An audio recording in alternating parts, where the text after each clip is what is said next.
नमस्कार, माझं नाव आहे पल्लवी आणि मी पर्यावरण संवर्धनासाठी काम करते. नारायण आश्रम सोडून आम्ही अतिशय दुर्दम्य अशा पुढच्या प्रवासाला सुरुवात केली. नदी, नाले, डोंगर, दऱ्या, कपारी किंवा असे ब्रिजेस झाले किंवा बोगदे असू देत, अतिशय विलोभनीय आणि अतिशय चित्तथरारक असा हा इथला प्रवास आमचा सुरू झालाय पुढचा. अतिशय छान वाटत होतं.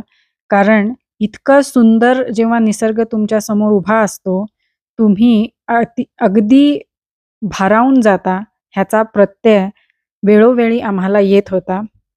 पुढे या दादांनी त्याचं असणारं दगड फोडायचं कसब आम्हाला काही वेळ दाखवण्यासाठी उभं ठेवलं. हे बघितल्याशिवाय पुढे जाऊ देणार नाही असं त्याचं म्हणणं होतं.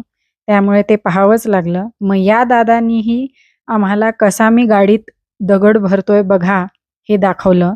केलेल्या भटकंतीने माझे 15 वर्षाच्या बुटांनी आव असल्यामुळे नवीन बूट अचानकपणे घ्यावे लागले. बाय बाय बूट. आणि इथे निखिल म्हणाला, नवीन बूट मिळाले म्हणून अगदी उत्साहात येऊन कुठेही घसरू नको. इथे मी मडकोटचा हॉट वॉटर स्प्रिंग दाखवते आहे. कारण अतिशय थंड बाकीकडे पाणी असतानाही हे पाणी मात्र गरम आहे. नदीला कळालं होतं एव्हाना की प्रवाहाच्या विरुद्ध दिशेने जाणारी ही पोर आहे.